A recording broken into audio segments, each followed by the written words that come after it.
All right, all right, all right. What another amazing, just an awesome day. I have Dr. Reggie White with me tonight.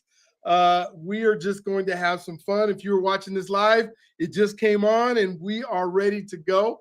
We're going to have some fun tonight. So on Thursday nights, for those of you who watch either my podcast or Dr. Wright's podcast, those are all the recorded ones. He was on my podcast probably about a year ago. It must have been a year ago, where we kind of told his story. We talked about all things, and I asked him to come back to be part of our Becoming the Person universe, where we just get on and just talk about life.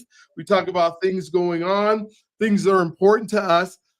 Today, I went to Dr. Wright, I went to an event where I was at a senior home, like a place where there's like 3,000 senior homes that they're at. And they wanted to talk about civil rights, and they wanted to talk about my journey that I took me into Alabama with. Oh, these folks they were sharp. They were at first they started out with simple questions like, what is Alabama like? And did you grow up in Alabama in the South? And then the questions got, after I kind of told the whole story, the questions got kind of like, well, why were black men voting for Trump? And why? I'm like, man. I don't know where. What you got yourself into, Doc? I said, where am I at right now? Yeah. And then one of the ladies that was there, her husband, we have the third largest city in Colorado is called Aurora. You probably heard about Aurora. They have all kind of issues with police in Aurora. Elijah McClain was part of the Aurora things that came out. And so her son is the superintendent of Aurora Public Schools. And she talks about when he was little and that they told him he was slow and would never amount to anything. So she was telling us that story. And so I was able to sell some books, and, they took me to lunch and dinner. But yeah, they were trying to get into some conversations that even you and I probably ain't gonna get into and talk about.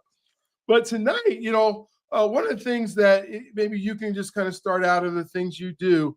I like your background. I love that you put that together. I don't think that you had that last time I was there. No, you didn't, because you had basketball guys in your basketball. Yeah. I built a studio out. Yep. So I got a studio now. Oh, man, is it in your bedroom? Where's it at? Where's it? Is it? It's in my home. I have a home studio, but it's a legitimate studio now. Oh my gosh. This is in one of the guest bedrooms where I'm at right now that we have, that I kind of turned it into a studio, but I love it. I love the colors. I love the stuff that you've done there. Maybe kind of talk about just a little bit about your journey and, the things that it says you're coaching. I know you're doing some speaking and stuff, and maybe we'll just kind of break some of that down a little bit, and then just kind of continue to chop it up. But I'd love to hear some of that for the folks that maybe haven't watched that podcast yet, or maybe not familiar with you. Yeah. Well, just a little insight, kind of give the Cliff Note version. I'm from a small city in the state of New Jersey called Trenton, New Jersey, which is actually the capital.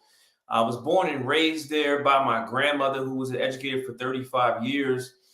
Growing up, just like a lot of males in the inner city context, I had dreams, goals, and aspirations of playing professional basketball. I really didn't like school that much, but by my grandmother being an educator, she insisted that I get a good education. It was non-negotiable for her. So I would say by the time I was in the 5th grade, Dr. B, I had made a conscious decision that I was going to dedicate my time, energy, and effort to trying to become the best basketball player I could be. And obviously that meant I had to have the grades as well. And I was fortunate to go to a school where I had some coaches that really helped, form and shape me and understanding what does it take to have grit and resiliency in basketball. I eventually met my mentor when I was in college, named Charlie Ward. For the listeners, he won the Heisman Trophy at Florida State, played there from 89 to 93. He really invested in me as a mentor, but he also affirmed the gifts that were inside of me in regards to me being an athlete that could actually make it on a professional level. So I went on to play professional basketball in Europe, did that for a number of years, and then transitioned, believe it or not, into a career in law enforcement. That career in law enforcement really gave me my exposure to public speaking, Because what I eventually started doing within that career was I started teaching a character development, social emotional learning curriculum to middle school and high school students. And what that did was it really exposed me to the value of impacting the lives of other people by using my words, effective communication. That led me into a space where I said, you know what? I don't want to just do this as part of my job as a law enforcement professional, but I actually want to do this as my own brand and my own entity. So I actually stepped out on my own and started what's called Reggie Wright Enterprise. And we have 3 branches to Reggie Wright Enterprise. I'm a professional speaker. I'm a coach who helps aspiring or current speakers scale their speaking business. And I also have a concierge service, which is we do it for you. So that's marketing, that's creating your website, social media strategy, social media management, graphic design, a production team. So I have a whole staff of about 11 people where we do that because we want those that are professional speakers to focus on what they do best and let our team do the rest for them in terms of implementation and execution. So that's kind of a Cliff Note version of where I started and what I'm currently doing right now. Oh man, I love it. You're in New Jersey right now, correct? Is that where you're living still, or you? No, so I actually split time. So I have I'm grateful by God's grace. I have a home here in Atlanta. Okay, Atlanta, which is my primary residence, and then I also have I split time evenly, honestly, between New Jersey and Atlanta. Okay, cool. Well, December 6th, I just got a speaking opportunity in Long Island, and so Okay. I don't know if you're going to be up there at that time or around there, but I'll find you if you are. But Atlanta, amazing. I mean, to be able to split that and go back and forth. One of the things that came up today in our conversation with folks, and Lily, I'm going to bring you up here. I see you on here waiting to come on, so I'll bring you on to kind of ask Reggie some questions if you want. But education, and we think about education now so much different than maybe even when you or I were going to school, where it was go to school, make sure you go to college, because when you go to college, that's going to be what springboards you into this life. And so now, and you correct me if you think that I'm wrong, but as I remember, we were in a knowledge-based world, at least in the 80s, where everything was what you knew. It wasn't what you had to learn. It's like the more knowledge you had and were able to regurgitate it, the better chance you had. Like, we celebrated Jeopardy winners.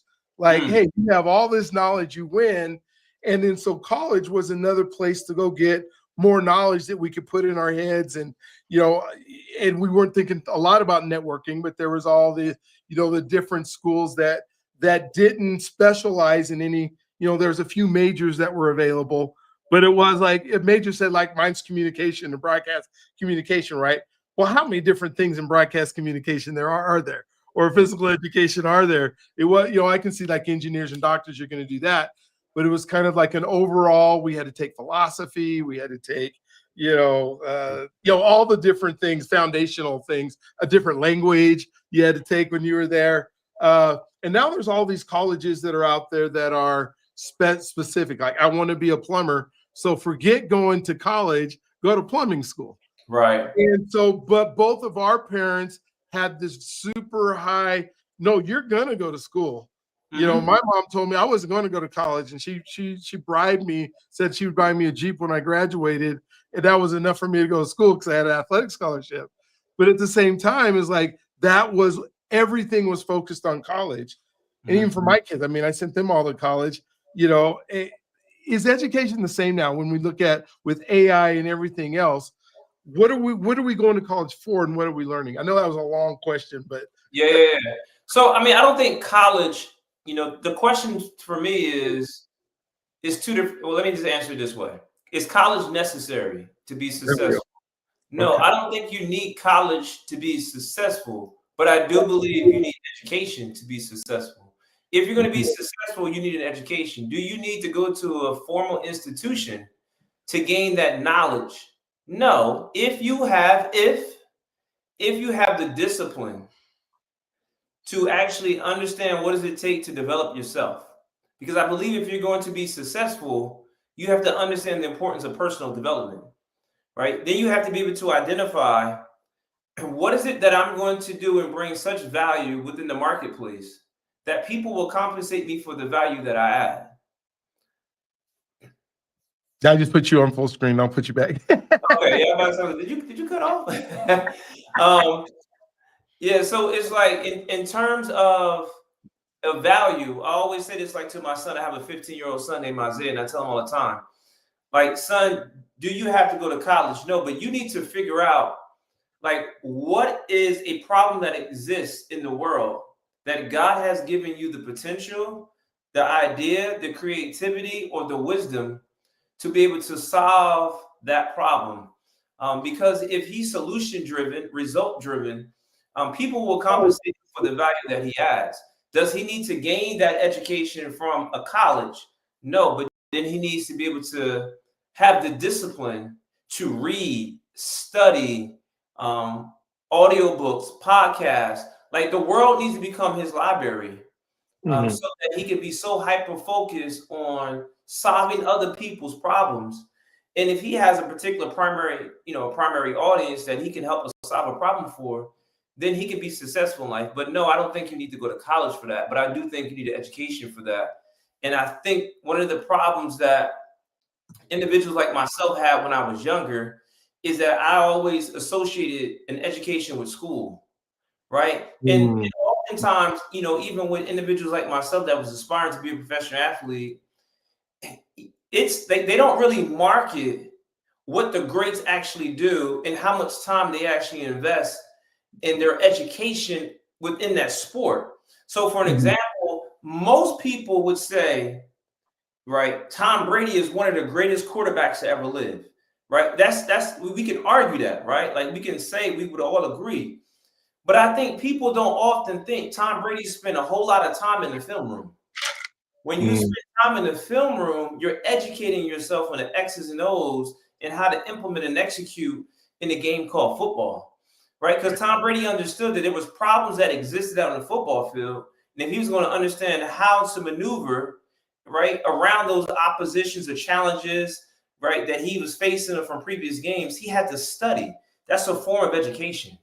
Right. So oftentimes, social media shows the lifestyle, right? It shows the clothes, the cars, the homes, and all that kind of stuff. But it doesn't really show when these athletes are actually in the film room for hours just breaking down footage. That's the education. Yeah. Well, and one of the things I think of, because what they say, the 10,000 hours that you have to do that people don't see before you're good at what you do, and the personal development side.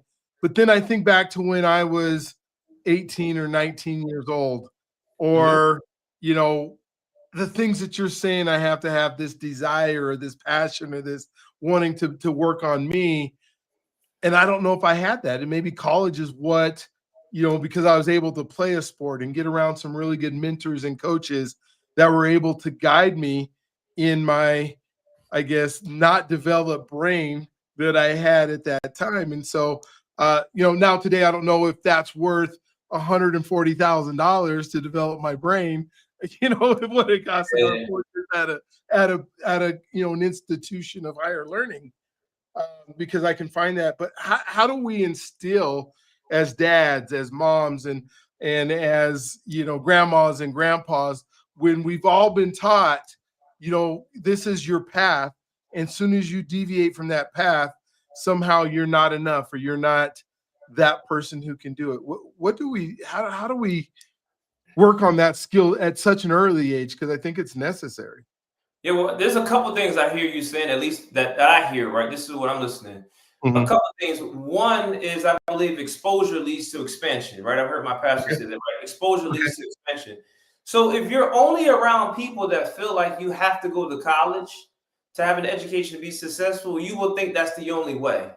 That is a way, but we know that that's not the only way, because history has shown us that there have been individuals who didn't go to college that are successful. So then the question would be, if they didn't go to college, how did they gain the wisdom and knowledge that they have to be able to do what they're doing right now at a high level? So for an example, LeBron James is considered to be one of the, basketball players with a high IQ. Well, he didn't go to college, but he's been very successful as a professional athlete. So apart from the physicality of the game and his physical talent, what about the mental that exists for him, right? He's a high IQ guy. So that means he must study the game. He had to learn the game, right? He must watch film. So he has a high IQ because he's educated himself in the realm of basketball. To me, that translates to other aspects of life as well. It's not limited to just basketball. It's not limited to just football, right? Young people need to understand if you apply those same principles, you can become an engineer, you can become a doctor, you can become a commentator, you can become a professional speaker. Like, these are all things that you can do if you understand what needs to be applied. Now, here's the second part of what I heard you saying. I believe our students need mentors. They need mentors. They need people that can support them, guide them, encourage them, and connect with them. I think about a woman by the name of Rita Pearson, who died back in 2013. And she had a quote that said, every child deserves a champion, right? Just think about that for a second. Every child deserves a champion, regardless of race, color, ethnicity, socioeconomic status. Every child deserves a champion. She said, every child needs an adult who understands the power of connection and will never give up on them. So there's a couple of things there. We have to understand that we need to build rapport with these students. We need to connect with them, right? And you know, the old school saying, people don't know how, they don't care how much you know until they know how much you care, right? That's the connection component. Does that make sense? Oh, absolutely. When you're saying that, like, every child deserves a champion, and I agree 1,000%. And then sometimes, but I think of the different mentors in my life. Is it just one person?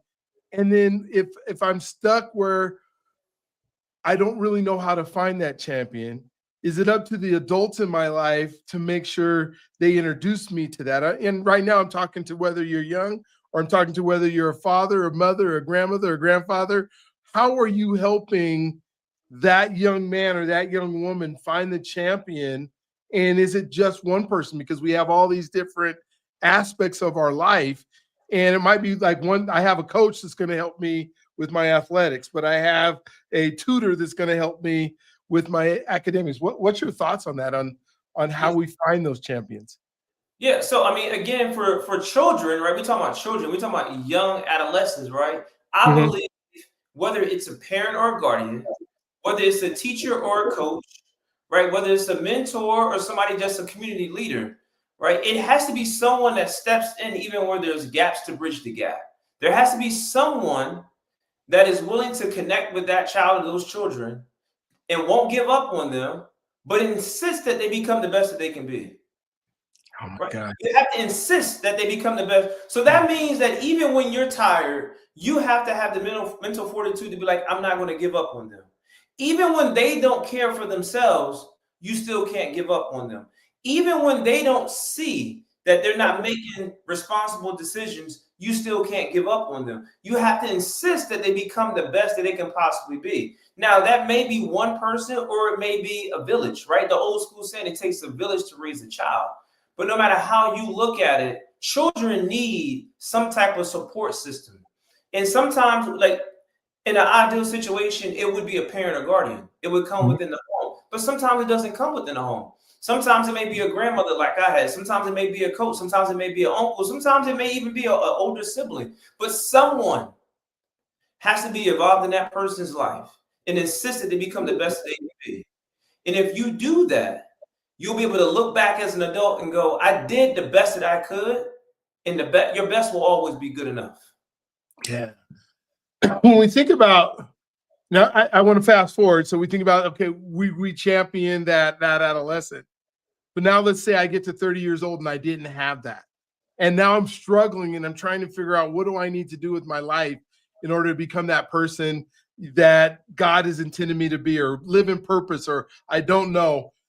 Tell me it's not too late, but then tell me, where do I then begin to separate myself from my associations or the things that I do in my life that are producing the results that I'm getting? Yeah. Right?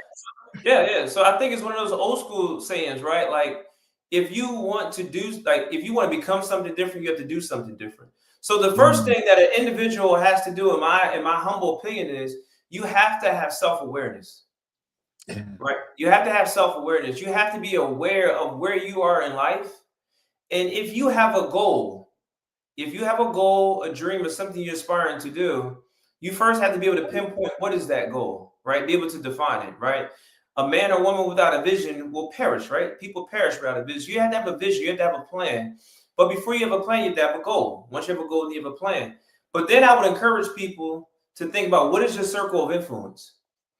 Because if you want to be successful, you need to have a circle of influence with people that are aligned with you in terms of values, ethics, morals, and just the same mindset, right? Like sometimes you can have family or friends that you have loyalty to, but they don't understand your dream. I think one of the greatest quotes that I've ever heard in regards to dreams came from, I don't know if it originated from Steve Harvey, but that's the source that I heard it from. And Steve Harvey said that the worst thing a person can do, Dr. B, is introduce a big dream to a small mind. Right? Think about how many people have big dreams and introduce them to small minds. Think about how many people want to be successful, right? But they have the wrong circle of influence. Or as John Maxwell says it this way, how many people have high expectations but low level habits? Oh my gosh. Right? Yeah. You understand what I'm saying? So it's like, once you get to the age of 30 and you have self-awareness that you want to be someone different, you don't want to go to the graveyard and never maximize your potential, never wrote the book that you could have written, never spoke on the stages that you could have spoken at. If that's the case, you really need to start thinking about examining, who am I spending time with? What am I spending my time on? Because the greatest investment someone can make is an investment in themselves. And that's why I started my coaching programs, because I believe people need to have a coach that truly cares with them, that can help them get from where they are to where they want to be. That's result driven. And if you're going to do that, you need some people that can pour into you, right? But you also need a community around you that can support you as you're climbing that mountain. Yeah, I don't, because what you're saying is so important. I don't want to just go off of it and glance over and said, "With did you need a circle or rooms or people?" Because we get so stuck in being comfortable. We get so stuck in the people that we hang out with, and somehow we believe they're going to take us to that next level. And we keep believing, I think one of the struggles that I always had is, I would, let's say I have a vision and I have an idea and I want to execute that vision because I think, I'm so excited about God gave me this. I'm ready to make it happen. But then I go find all the people I've been doing life with to go help me, execute my vision. Because those are the easy, right? That's the low hanging fruit. I can tell my friend, Bobby over here, hey, come on with me. Let's do this together. Knowing Bobby's habits, knowing Bobby doesn't show up to anything on time, knowing Bobby doesn't have any vision. And yet I somehow think that I'm going to convince Bobby to go along with me on this journey. Yeah. In your life and the things that you've done, how have you been able to break that to find a room of people that can take you to the next level? Yeah, I'm gonna be honest with you, Doc, and I'm gonna say this in the best way I possibly can. God has uniquely graced me in the sense of, I've had a lot of mistakes. My father wasn't in my life. My dad's an alcoholic, wasn't there for me when I was a kid. I had a rough upbringing. But the one thing I would say is that I always felt like I was different when I was growing up.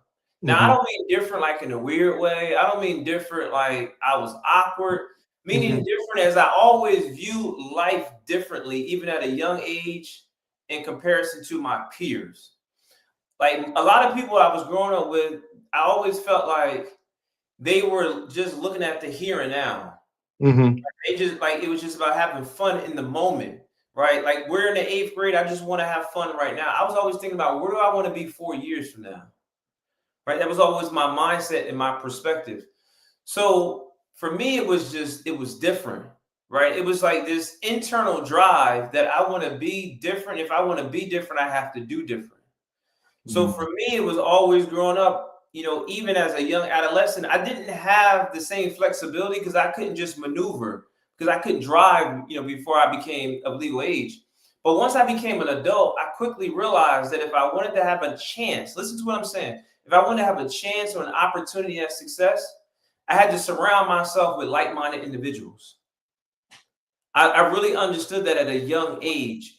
And I understood I had to take the initiative to seek those individuals out. And that's how I met Charlie Ward. Like, I literally went to an NBA game, walked down the steps, security stopped me, and I was looking for him on the court, and he was nowhere to be found warming up. But at the time, the coach was Don Chaney, and I saw Don Chaney walking from the court going towards the tunnel, and I just literally said, Coach Chaney, can I ask you a question, sir? And he said, sure, young man. And he walked over towards me. He said, how can I help you? I said, Coach Chaney, I'm a college athlete. I just would like to have a moment with Charlie Ward. Would you ask him if he'd be willing to come out and speak with me? He said, I'll ask him, but I can't make any promises that he's going to come out. After about 10 minutes of standing there, to my surprise, Charlie Ward came walking out of the tunnel, buttoned up his New York Knicks warm-up jacket. He walked over to me and said, how can I help you? I said, Mr. Ward, I'm a junior in college.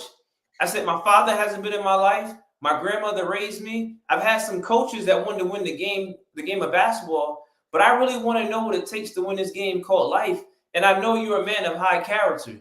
Would you be willing to speak with me just for a few minutes? He said, sure. He said, but I don't have time right now. He said, meet me in section 117 after the game. And I went to section 117 after the game. And again, to my surprise, he actually came out after about 20, 25 minutes. We exchanged phone numbers.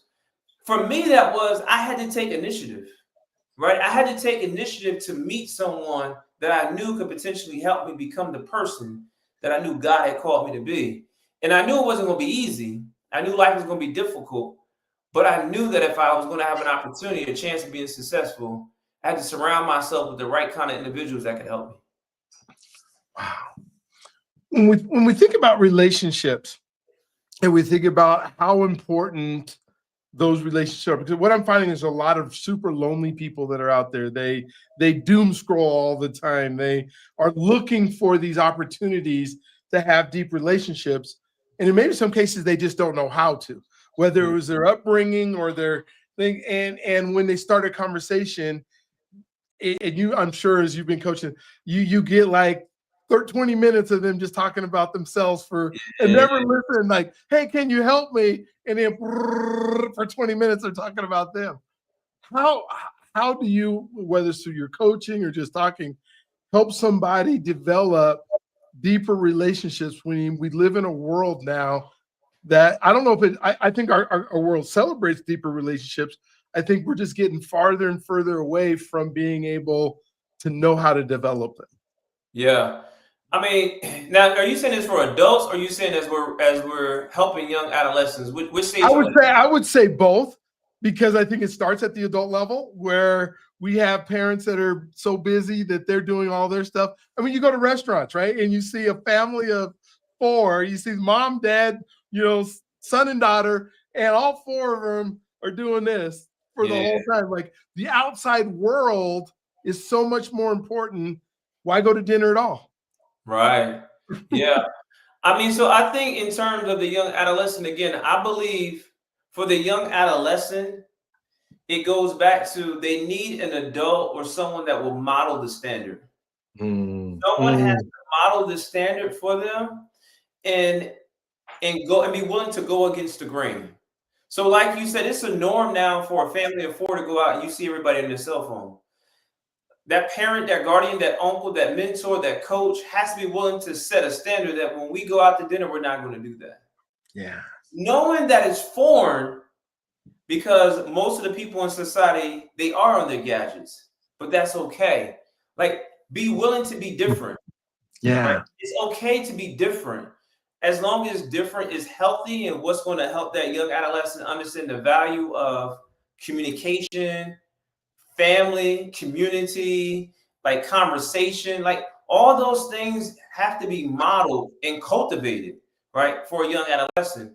For an adult, I feel like it's the same thing. An adult needs to be intentional.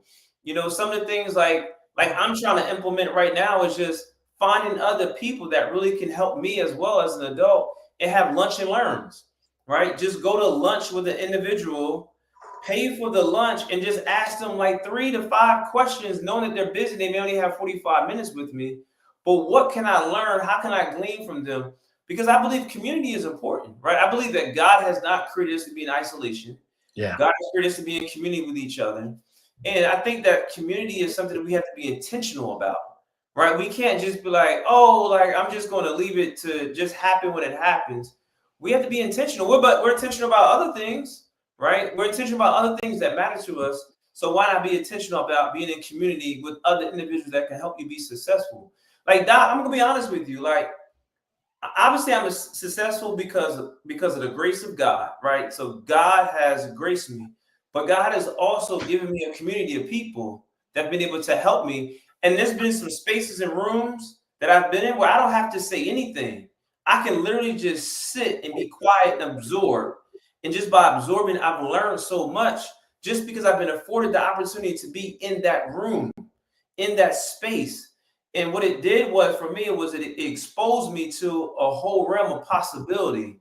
But being around people, though, that are high character, that matters. High character people that are also competent in what they do.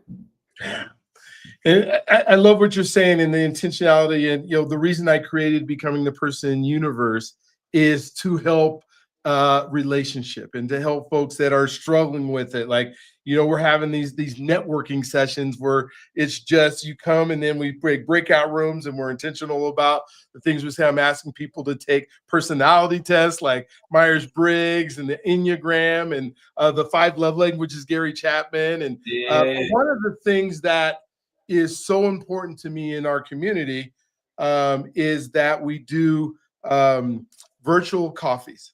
And I want people to go into the directory and say, who should I have a coffee with? 2, 3, 4 a week to expand their networking.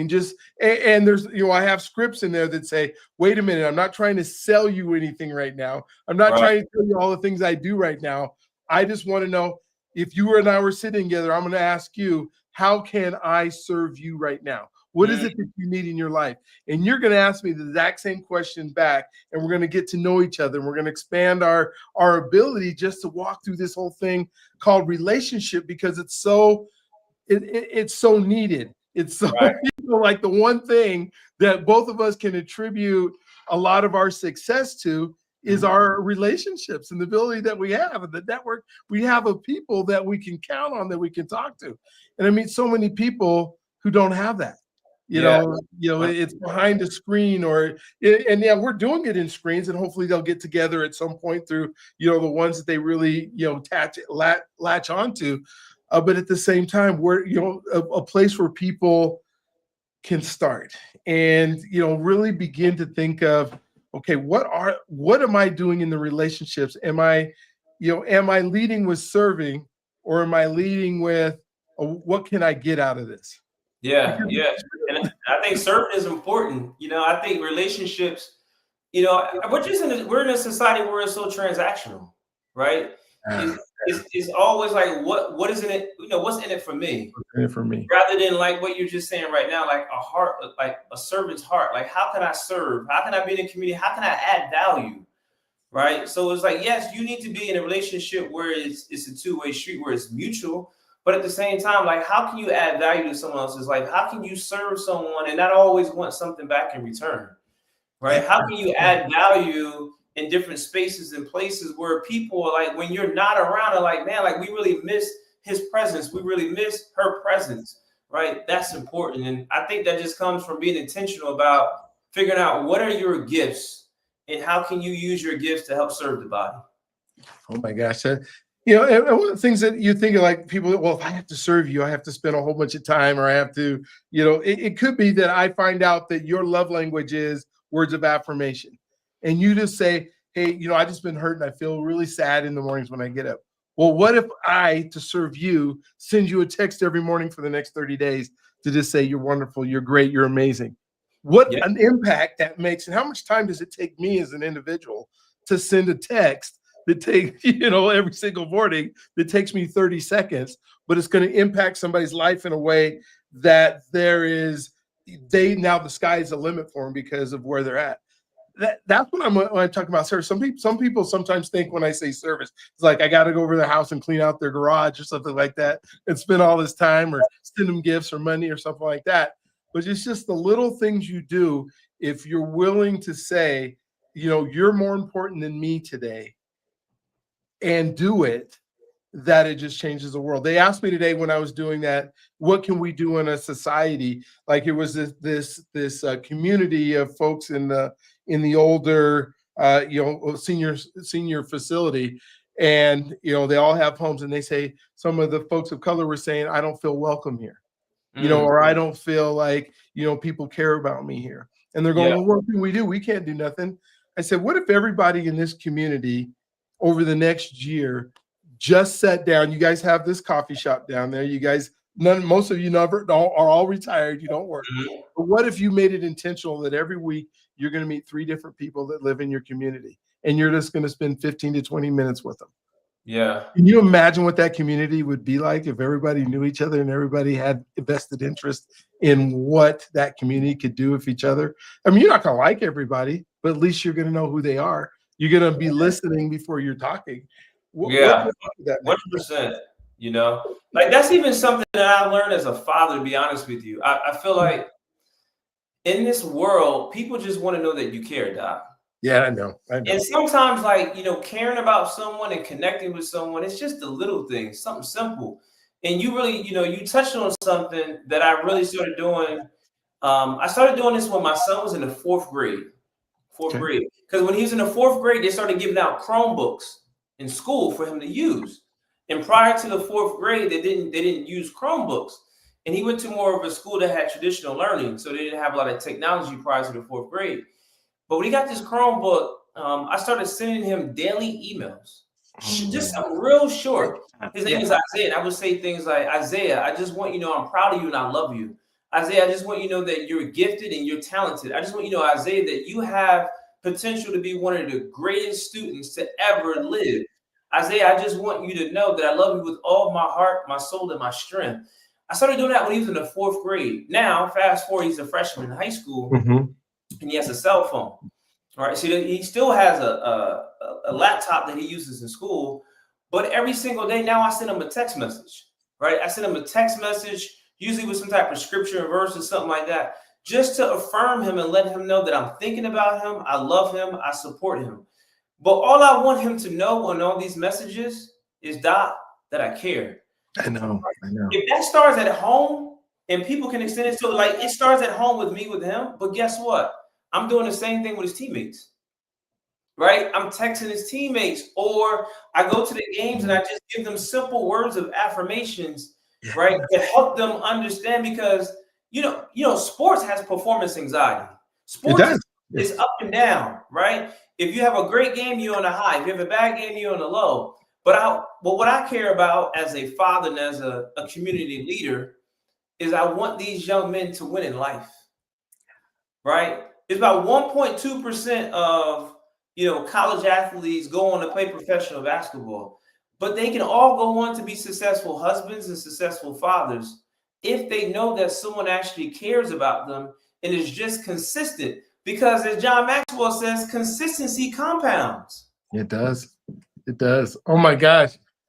Yeah, there's things that you're doing that, like I have 16 grandkids, and every Sunday I send a message out. And what's kind of cool is at least I think it's cool, but I send a message there. It might be an individual. So this week might be Annabelle, next week might be Jalen or whatever it is. And so I send a message to Jalen and I tell him about his name. I tell him how his name is important, what his name means, what his name is in our Choctaw, culture, and that I love him. But I let all the other grandkids see that I'm sending that to Jalen. I send Jalen separate messages, but every Sunday they get something. All 16 grandkids get something from Papa that just affirms them, that shows that I care. I'm sure their parents are doing stuff. They're my kids, and they better be doing something.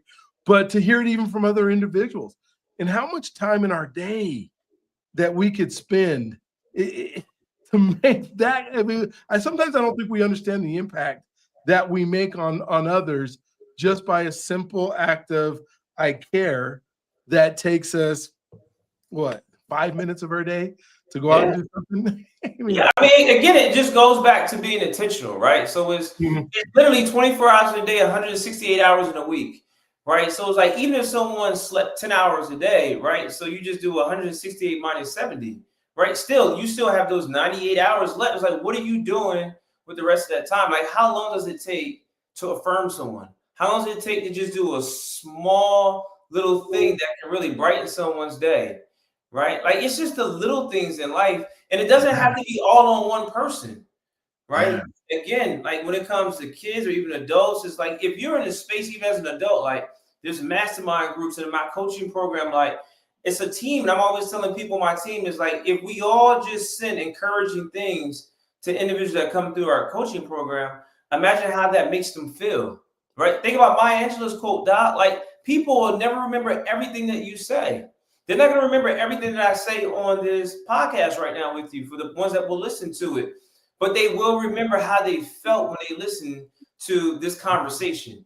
They'll be able to feel, is he authentic? Is he genuine? Is he really passionate? Does he really care? And people can sense that, right? They can sense when someone's authentic, when somebody's a fraud, right? They can sense when you really care or you're just doing it to check off a box, right? People know. And that's one of the things I love about being a professional speaker is because a vast majority of my audience is government, and I do corporate, and I do a lot of educators, right? I don't do it with students anymore, but when I do get a chance and opportunity to speak with students, I love that because students, they can sniff right through it.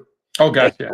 They know if you're being real or not, right? It's that old school saying, like, real recognizes real, right? So, and I love that. And it's like, to be real, you don't have to be deep. You just have to show you care. You just have to connect.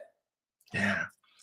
So one of the things that you and I just talked about a lot is mentorship and helping others.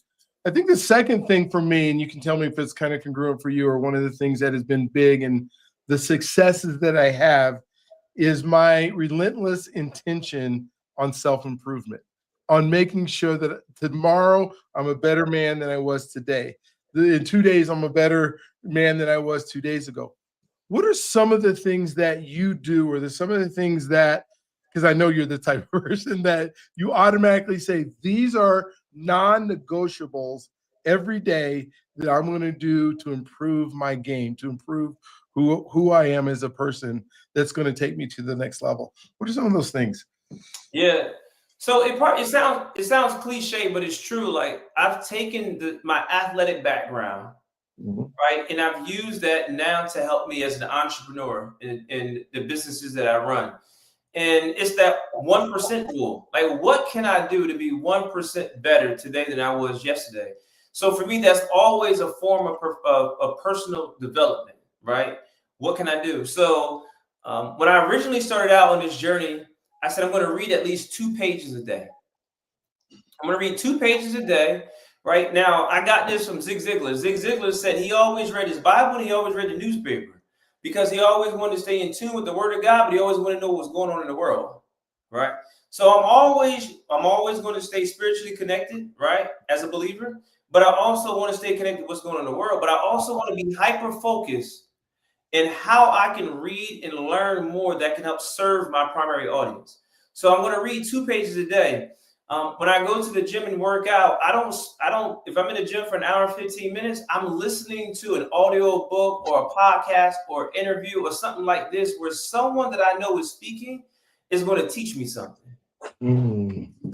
So it becomes a dual purpose. Yes, I'm working out, but I'm also learning, right? Like the world has become my library. If I'm driving somewhere, I'm listening to something that I can learn. I love learning, right? So like, I love understanding how can I learn more, because I feel like if you learn more, you become a person of value.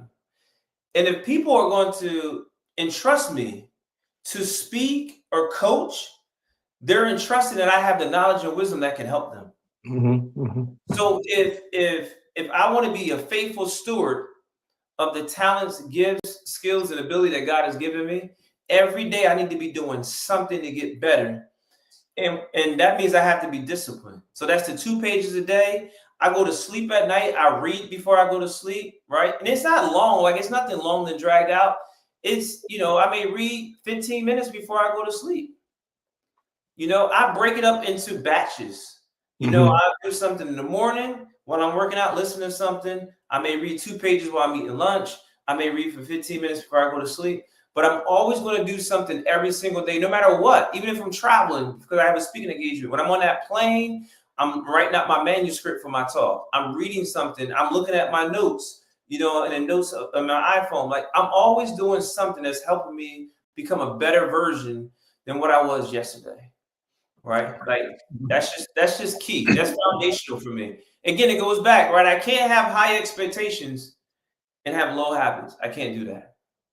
I love that you keep asking, keep saying high expectations, and we should have those, right? We shouldn't lower our expectations to reach our habits. We should take our habits to meet our expectations, right? And so many people do that. Like, I don't have good habits, and they tell you don't have good habits. Okay, what do you do when you don't have good habits? Yeah. But see, I think here's the thing, real quick. Here's the thing. I feel like, and obviously I can't speak for everybody, but from some observation is I feel like people have high expectations, as they should. But then what happens is they don't start to see the results that they desire. So when people don't start to see the results, they get discouraged, right? They lose hope, right? They start to think it may not happen. And then what happens is when their expectations are not met, but then in whatever period of time that they think it should happen, they stop doing the things that can actually help them get there. I always tell people the only difference between me and someone else that maybe is not successful in business is I just didn't quit. I didn't give up. Right? I didn't give up. Because you have to have this mindset, this attitude that life is going to have some challenges, some trials and tribulations. It's not going to always be easy. But what you can't do is you can't give up. You have to be willing to be consistent. And motivation will fade. There's days when you don't feel like doing things.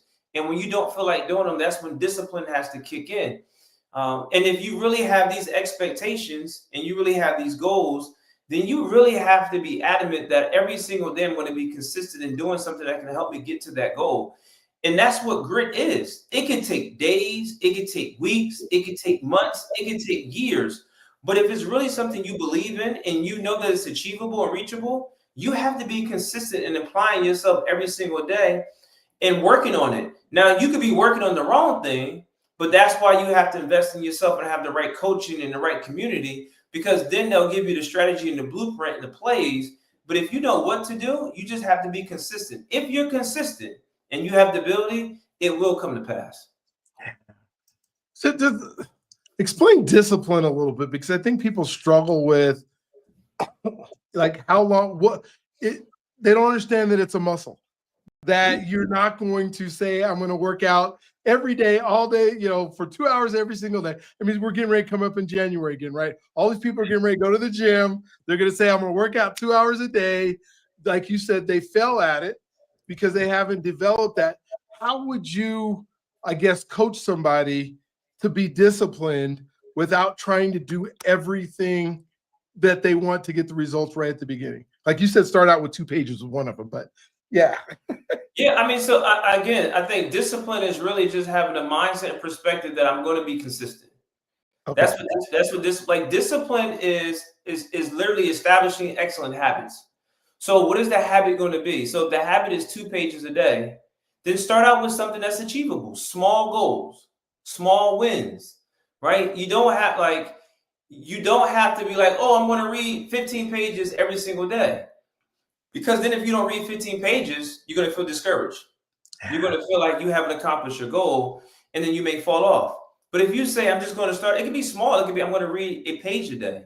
I'm going to read a paragraph a day. Just think about if a person reads 1 page a day and it's 30 days in a month, you've read 30 pages at the end of the month, right? So it's like, depending on what size of the book it is that you're reading, how often can you go through a book if you're just consistent in reading 1 page a day? But consistency comes from the discipline. You have to be willing to do it every single day. And mentally, I think you have to remember your why.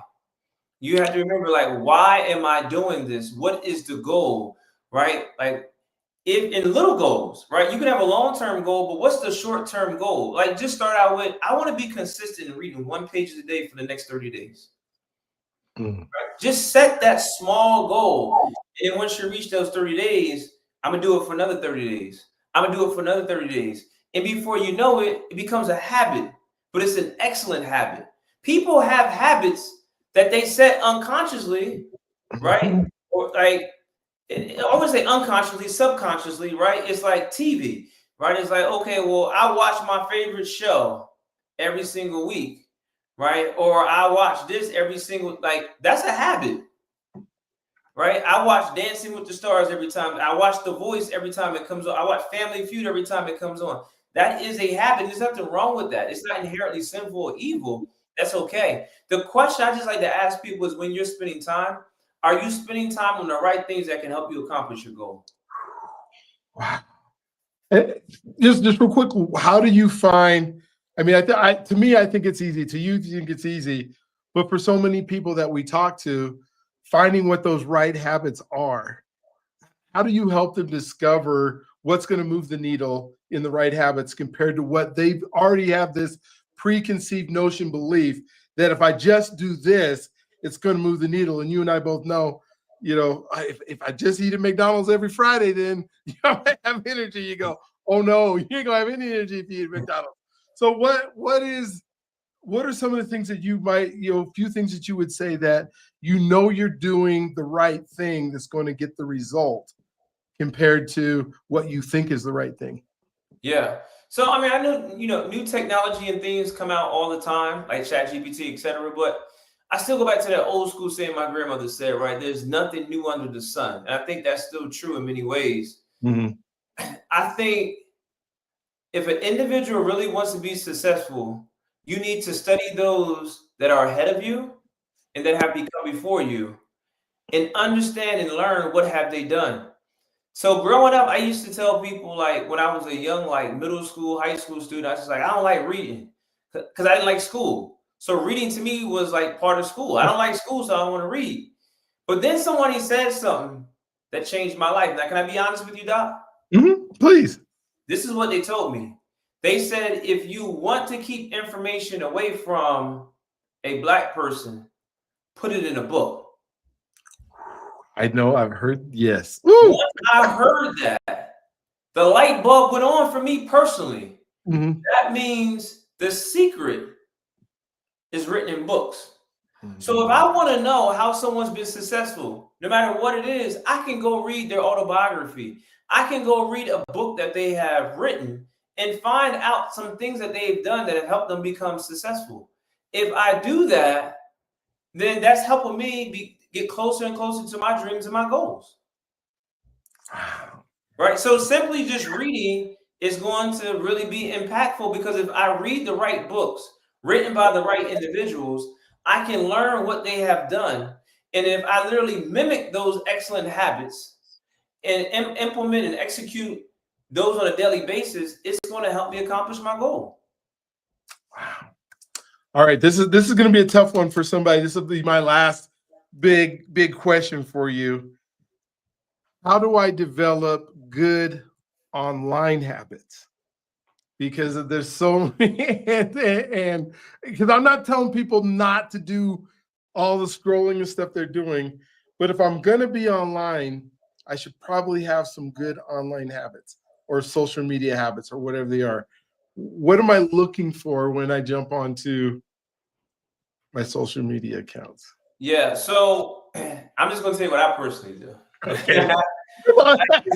Listen, we're in this cancel culture, so I'm just going to tell you what I do, right? So obviously we know social media has an algorithm to it, right? Mm-hmm. So it's always watching what you're scrolling or what pages you're on, whatever the case may be. So I look at social media as like a tool that's a valuable resource, but I need to train it, right? Ooh. I need to train it. So since you want to follow me and you want to bring things up on my feed based on what I've been looking at, I'm going to look at things that's going to help me become a better person, so I can add more value in the lives of other people. So that means if I'm following, it could be pastors, it could be speakers, whatever the case may be. It could be just different sites that's really going to help me grow in wisdom and knowledge. Then go ahead. I want that to pop up on my feed. You understand what I'm saying? Like, because I'm gonna train you to help me. So now when I open up the app and something clicks on or pops up on the feed, what just popped up is valuable to me, which means it's valuable to the people that I serve. That has to be one of the best explanations that I have ever heard, is let the social media training it for you instead of it training for everybody else. It's that simple. I don't have to talk about what sites not to go to. I don't have to talk about anything other than, if this is something that's going to edify me and help me to become better, this is where I should be. And as soon as it stops, and I know when I'm not supposed to be, or I know when something isn't something that I should be spending a whole time on. And when that starts showing up in my feed over and over again, I'm like, why is this showing up? I don't want to hear that, or whatever it is. Wait a minute. That means I haven't trained it. I haven't trained it. I mean, I'm a speaker, so like if I'm on certain sites, if I'm listening to Les Brown, Darius Daniels, Lisa Nichols, if I'm listening to Inky, if I'm listening to all these people, right, or like just whatever the case may be, the Zig Ziglar, then it's going to constantly come up in my feed. So all you're doing is feeding me nutrition that's valuable for me. That nutrients is going to help me, right, be a valuable asset in the marketplace. Man, I feel like I'm cool with social media, brother. Like, as a valuable tool they just gave me at my disposal.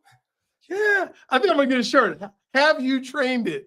Or have you trained it? And just start with it. That's it. God. That's it, man. Like, that's it. I learned. I'm like, wait a minute. It's like, if I spend all day looking at sneakers, and it's just gonna just keep feeding me different sneakers and different websites that's selling sneakers. You're feeding me stuff that you want me to see because you notice this is what I'm always in tune with. Well, I'm gonna train you. Yeah, so feed me. So help. Like I use social. It's now become my assistant. Now when I go on, it's like you're assisting me. You're helping me. Oh my gosh. All right. I don't know if I can get any better gems than that tonight. Thank you for spending it. Woo! I'm excited now because I'm thinking because I don't do a lot of social media. I mean, I do, but I'm the same.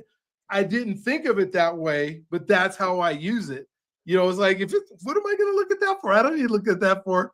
But now I have something I can teach somebody.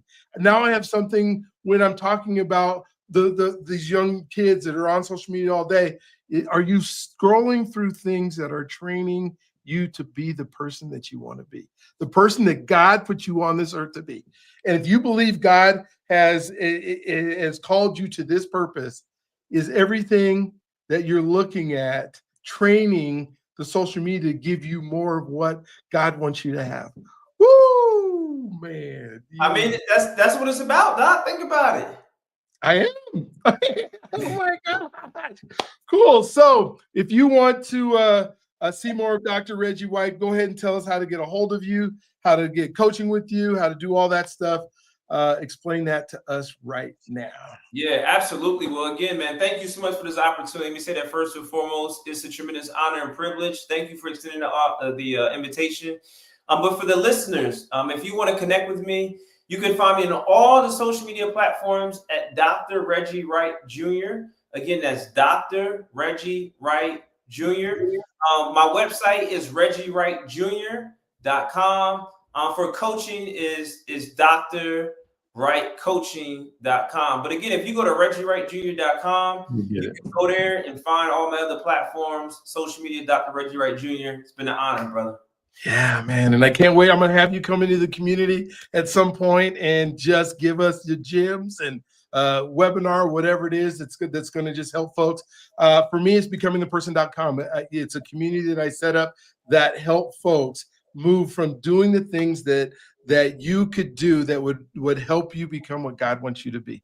That is the whole purpose of it. That's why we're doing it. That's why it's there. I mean, you can definitely go to my website. If this is your first podcast with me, we've got several of them to be out there. Go ahead and watch it.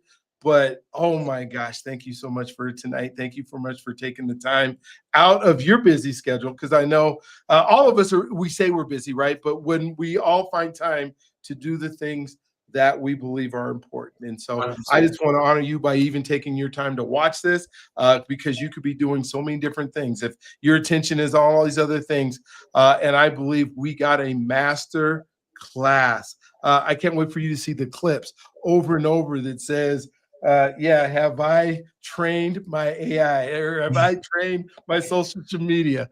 Oh my gosh, it's going to play over and over again. And just again, thank you for being on here. Thank you for all of you guys for spending the time. And I can't wait to see you somewhere, someplace where you're making a difference and an impact in life. You guys have an amazing, awesome, incredible day. Don't forget that you are God's greatest gift. He loves you if you allow him to. We'll see you soon.